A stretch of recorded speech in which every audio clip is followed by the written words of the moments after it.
Salut, je vais te montrer une application des propriétés de la fonction exponentielle sur un exercice bilan dans lequel on va retrouver du TVI, des limites, de l'étude de fonction, on va appliquer les propriétés de la fonction exponentielle, etc. C'est un exercice bilan que je suis allé chercher dans du T-Back, donc c'est un extrait uniquement parce que j'ai pas pris l'exercice en entier. Je t'ai pris juste l'extrait que tu visualises ici. Voilà, dans lequel on va étudier cette fonction-là, f de x, qui t'est donnée par la relation que tu vois sur l'intervalle 0 plus l'infini. Ok. Donc on démarre, on va faire les questions que tu as ici, et puis voilà, on prend 10-15 minutes pour te montrer ça. Première question, on te demande une transformation de l'écriture de la fonction f. On te demande de vérifier que f de x va s'écrire sous cette forme-là. Quand tu as des transformations d'écriture, deux choix s'offrent à toi. Soit tu pars de ce qu'on te donne, la nouvelle écriture, et tu retrouves l'écriture de départ, donc c'est-à-dire que je partirai de membre de droite et je retrouve f de x, soit je pars de f de x et j'essaie de transformer pour retrouver ce que tu vois ici. En gros, c'est une factorisation. Moi, je vais décider de partir du membre de droite, c'est-à-dire ceci, et je vais développer et montrer qu'on retrouve f de x. Donc quand je développe, ça me fait x. Alors voilà, tu sais développer, je pense.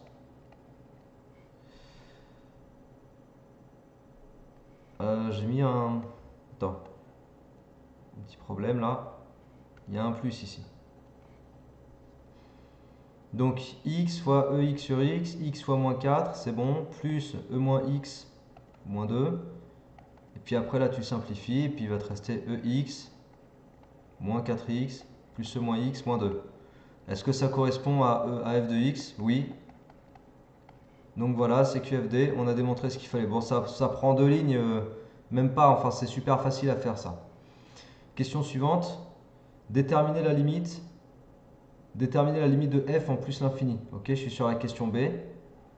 Limite de f de x en plus l'infini.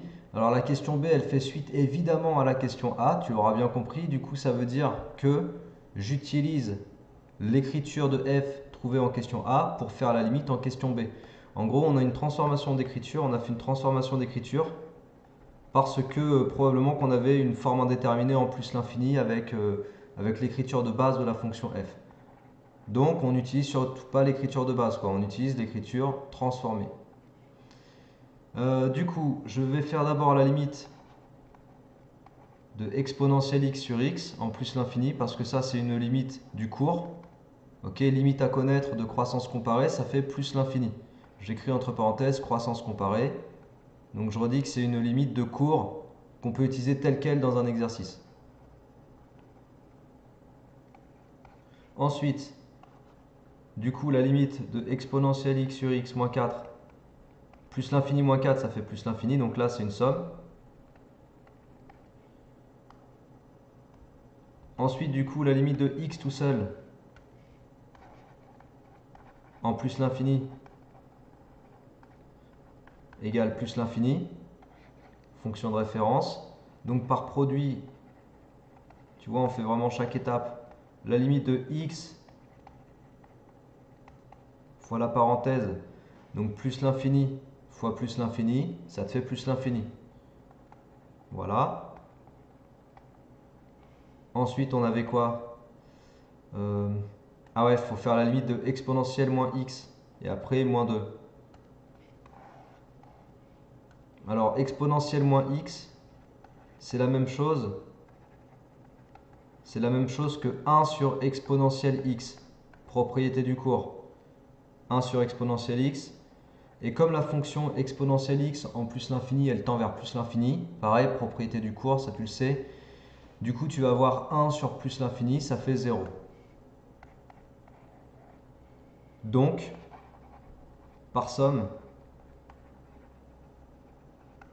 on peut conclure que la limite de le morceau qui était en haut plus exponentiellement x moins 2, donc ça te fait quoi? Ça te fait plus l'infini, plus 0, moins 2, donc ça te fait plus l'infini, et c'est la limite de f. Voilà la réponse pour la question des limites. Donc tu vois ici dans cette question, le truc particulièrement du cours qui ressortait, c'était la croissance comparée. Et après, limite de la fonction exponentielle. Pour le reste, c'est les opérations sur les limites classiques. Question 3, question 3, question 3. On te demande f' de x. Donc là, je vais reprendre la première écriture par contre de la fonction f. Pourquoi je reprends la première écriture? Tout simplement parce que... alors attends, en te parlant, il faut que... moins 4x moins 2. Parce qu'en fait, dans la deuxième écriture, celle qu'on avait retrouvée dans la question 2a, tu vois, si j'utilisais cette écriture-là pour faire la dérivée, c'est pas le plus judicieux parce que tu fais apparaître une forme u fois v. Donc tu compliques en fait ta dérivation. Alors qu'avec l'écriture de départ de la fonction f, tu n'as qu'une somme de termes, des termes séparés. Chaque terme se dérive à part. Et il n'y en a aucun qui est sous la forme u fois v, u sur v, etc. Donc c'est beaucoup plus facile de dériver f de x par son écriture de départ. Parce que tu vois, ça va me donner ceci. Donc la dérivée d'exponentielle x par propriété, c'est exponentielle x. La dérivée d'exponentielle moins x, c'est moins exponentielle moins x. Donc là, on est sur une forme. Pour ça, je te rappelle qu'on est sur une forme e de u.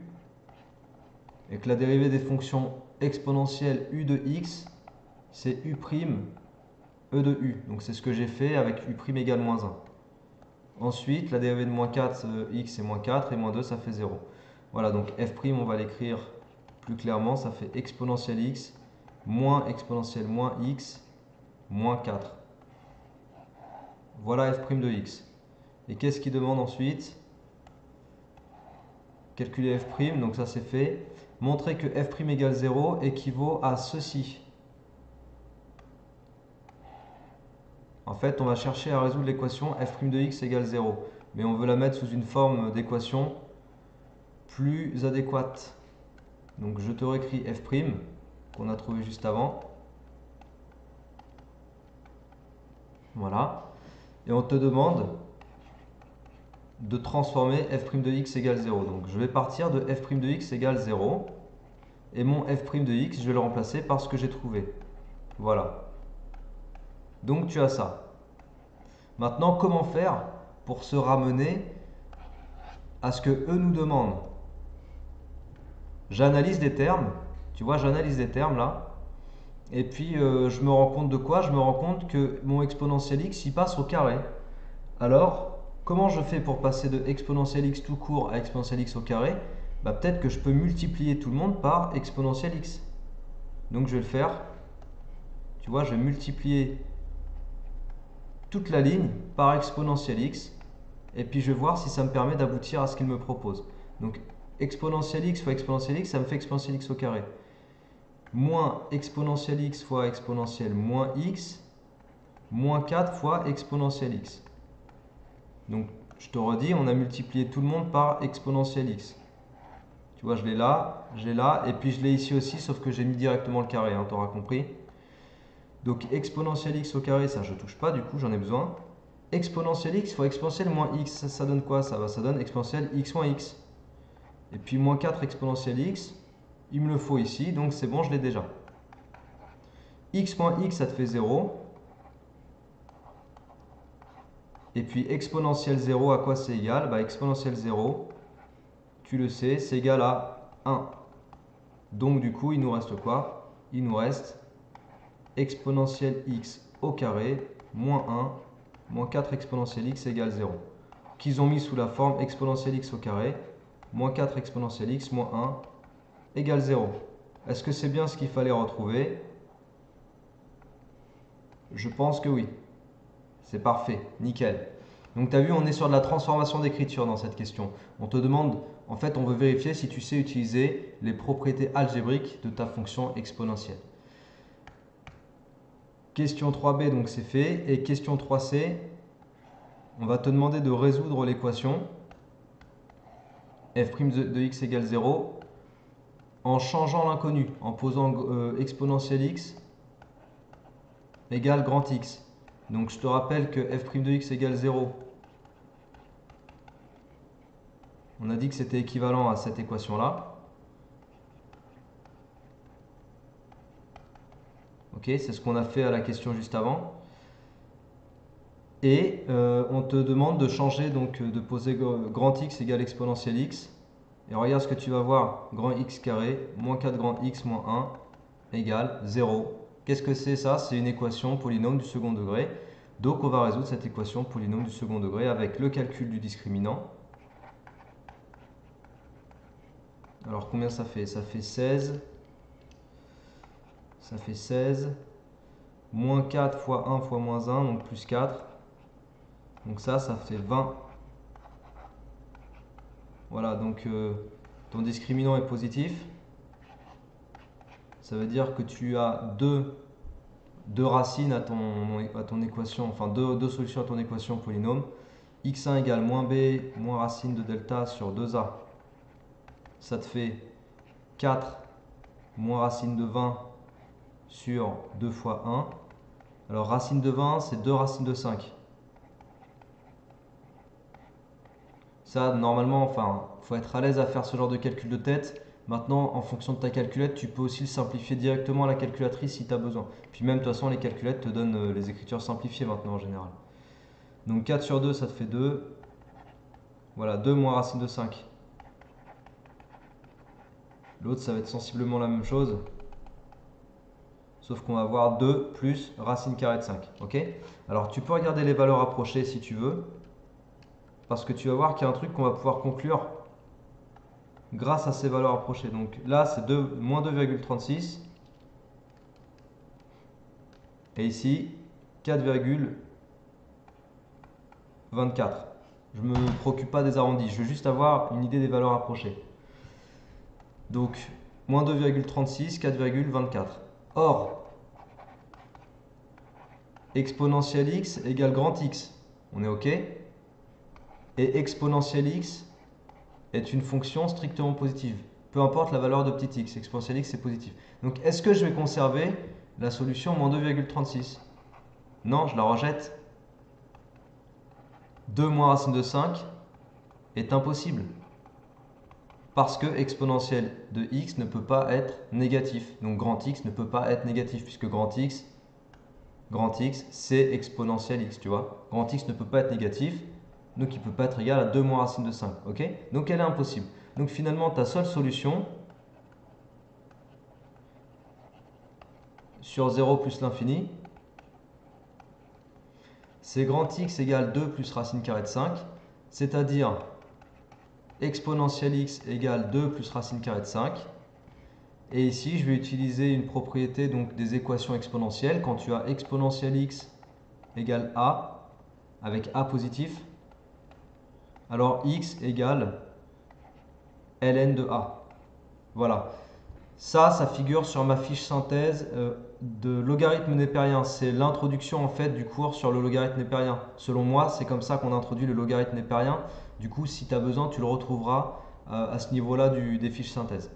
Donc c'est ce que je vais utiliser là. Et puis du coup, je peux marquer que x égale ln de 2 plus racine carrée de 5. Je crois que c'est la solution. Je crois que c'est la solution qu'il demandait de retrouver. ln de 2 plus racine carrée de 5, c'est fait. Nickel. Alors, il te donne directement le tableau. Tu vois, il te donne le tableau de signe de f', il ne te demande même pas de l'étudier. Et on va déduire le tableau de variation de f. Donc, signe de f', variation de f. Là, je vais le reproduire.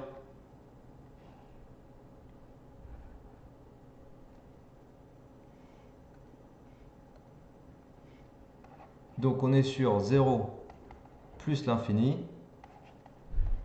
Ici, on a cette valeur-là. Le signe de f', c'est négatif, ça s'annule, puis c'est positif. Donc, les variations de f, ça te fait décroissant, puis croissant. Ok? Là, il n'y a pas de difficulté. En fonction du signe de la dérivée, tu poses les variations de ta fonction. Juste deux choses, il faut calculer f de 0. Alors f de 0, ça te fait exponentielle 0, moins exponentielle moins 0, moins 4 fois 0, moins 2. Si je me souviens bien de l'écriture. Ouais, c'est bon. Donc ça te fait quoi? Ça te fait 1, moins 1, moins 2. Donc 1 moins 1, ça dégage, il te reste moins 2. Ok? Après, on va aller regarder l'image de la fonction f en ln de 2 plus racine 5. Ça, je le fais à la calculatrice parce que sinon, c'est un peu pénible. Donc, tu peux rentrer la fonction f dans le tableur de ta calculette. C'est plus simple.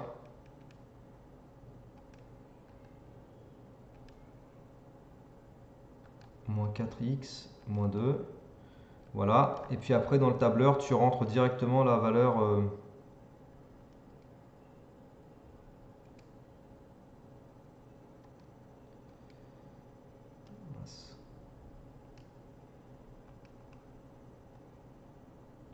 Ok, j'ai tout effacé, donc je reprends.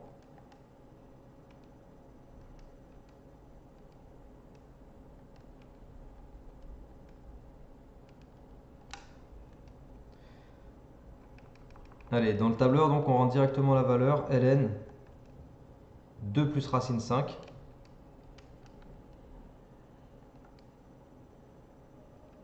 Ça donne environ...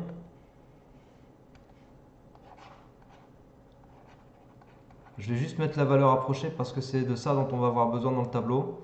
Ça donne environ moins 3,77. On pourrait le calculer en valeur exacte, hein. Je ne le fais pas là pour gagner du temps. Mais sache que ça te fait environ moins 3,8 quoi. Voilà. Et puis la limite en plus l'infini qu'on avait trouvé, c'était plus l'infini.